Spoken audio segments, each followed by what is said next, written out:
प्रेम शब्द का इस हद तक दुरुपयोग हुआ है कि हर एक कदम पर इसके अर्थ को लेकर प्रश्न खड़े हो जाते हैं। यदि यह सच्चा प्यार है तो यह ऐसा कैसे हो सकता है? सच्चा प्रेम वही है जो कभी बढ़ता या घटता नहीं है। मान देने वालों के प्रति राग नहीं होता, ना ही अपमान करने वालों के प्रति द्वेष होता है। ऐसे प्रेम से दुनिया निर्दोष दिखाई देती है। ये प्रेम मनुष्य के रूप में भगवान का अनुभव करवाता है। संसार में सच्चा प्रेम है ही नहीं। सच्चा प्रेम उसी व्यक्ति में हो सकता है जिसने अपने आत्मा को पूर्ण रूप से जान लिया है। प्रेम ही ईश्वर है और ईश्वर ही प्रेम है। सच्चा प्यार वह ऊर्जा है जो हमें सफलता के शिखर पर बिना थके ले जाता है।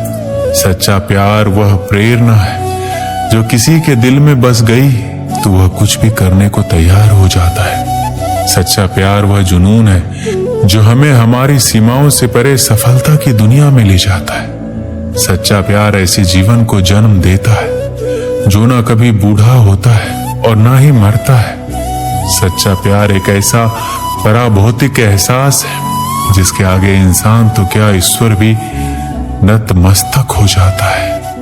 आपको जिस व्यक्ति के लिए प्यार का एहसास आया है उसके लिए कुछ अच्छा करने की प्रेरणा मिलती है।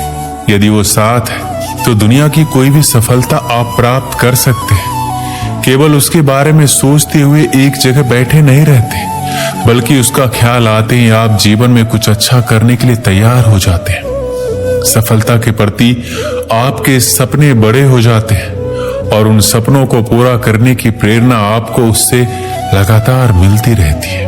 उसकी खुशी में ही आपकी खुशी छुपी हुई रहती है और उसकी खुशियों को बढ़ाने के लिए जी जान से लग जाते हैं, जिसका परिणाम होता है कि आप प्रेरित होकर कुछ ऐसा कर जाते हैं जो मील का पत्थर साबित होता है। यदि आपके या उसके परिवार की ओर से कोई विरोध या ना आती है तो आप गुस्सा, निराशा और दुख के बजाय अपने सच्चे प्यार से प्रेरित होकर खुद को इस लायक बनाने की ओर सफल कदम बढ़ा देते हैं जहां पर पहुंचकर आपको कोई ना बोल ही नहीं सकता।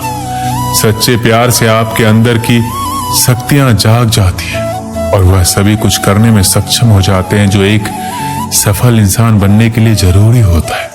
किसी से सच्चा प्यार करना और उससे कुछ अच्छा बनने या करने के लिए प्रेरित होना एक ऐसा एहसास है जो समय के साथ बढ़ती हुई दिखाई देगी, जिससे जीवन भर की खुशियां और ढेर सारी सफलताओं को आप बटोर सकते हैं। और भी बहुत कुछ है जो आप सच्चे प्यार में महसूस करते हैं, लेकिन मैंने कुछ एहसास इसलिए बताए हैं ताकि आप पहचान सके कि जो एहसास आपके अंदर किसी के लिए आ रही है वह सच्चे प्यार की है या फिर केवल आकर्षण या मोह है।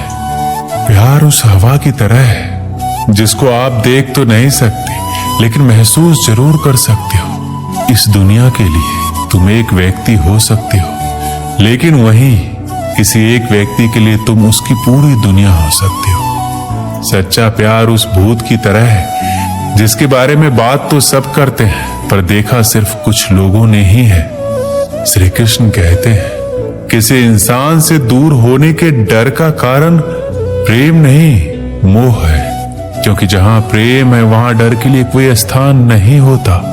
आमतौर पर प्रेम को किसी न किसी प्रकार के कष्ट से जोड़कर देखा जाता है।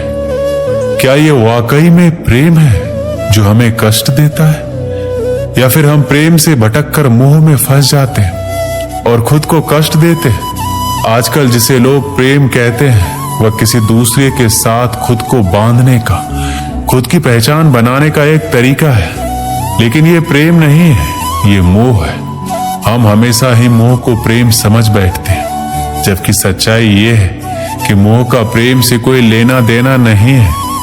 अगर आप किसी इंसान से प्रेम करते हैं और वह इंसान जब आपके पास होता है तो आप परम सुख का आनंद लेते हैं, और वहीं अगर वो इंसान आपसे दूर होता है तो आप दर्द और पीड़ा से भर जाते हैं। इसका सीधा सा अर्थ ये है कि वह प्रेम नहीं मोह है, क्योंकि प्रेम में उस इंसान की गैर मौजूदगी में भी आपको वही एहसास होना चाहिए जो उसकी मौजूदगी में होता है। एक माँ जो अपने अंदर पल रहे बच्चे का एहसास पल पल कर रही है, जो भी इस दुनिया में आया भी नहीं, जिसको उसने देखा तक नहीं कि वो कैसा है, उससे इतना प्रेम कि वो उस दर्द को भी भूल जाती है जो इस बच्चे के कारण उसको हो रहा है। उसको बिल्कुल नहीं पता कि वो बच्चा जीवन में कितना सुख या दुख उसको देगा।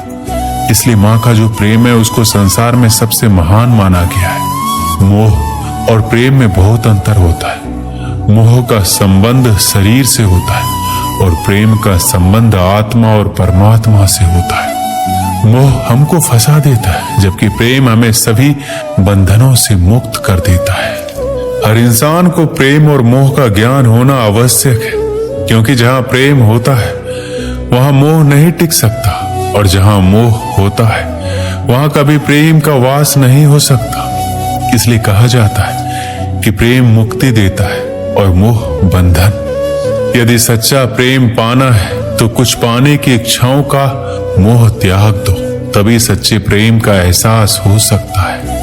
आपके जीवन में जब प्यार दस्तक देता है और प्यार की पहली शुरुआत होती है, तो वो एहसास इतना मीठा होता है कि आपके जीवन की सारी करवाहट, सारे दर्द को समाप्त कर देता है। पर उस वक्त आप एक बात हमेशा भूल जाते हो कि मोह और प्रेम दोनों साथ साथ चलते हैं, परंतु इस सफर में अंतिम जीत किसकी होती है, यह आपके ऊपर निर्भर करता है। आपका प्रेम सच्चा हो तो आप उस पर आसानी से काबू पा सकते हैं, पर मोह एक ऐसा बंधन है जिसमें आप ऐसे कैद हो जाते हैं जैसे एक पिंजरे में पंछी जो पंख होते हुए भी उस पिंजरे से आजाद नहीं हो पाता है।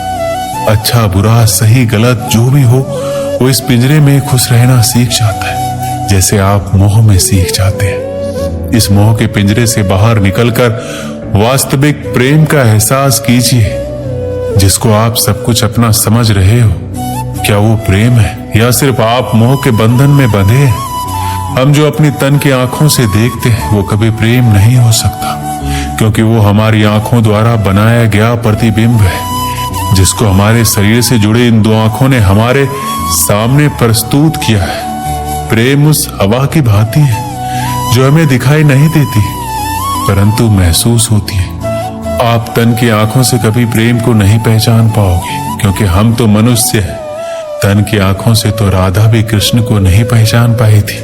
इसलिए अगर प्रेम को समझना है, महसूस करना है, तो अपने आंखों को खोलिए, अपने मन की आंखों को खोलिए, तभी आप इन हवाओं के जैसे प्रेम को भी अपने अंदर महसूस कर पाओगे। इसलिए प्रेम की परिभाषा यह है कि प्रेम अंतर्मन को छूने की कला है, एक सुखद अनुभूति है, एक अबूझ पहेली है, सब कुछ न्योछावर करने की इच्छा ही प्रेम है।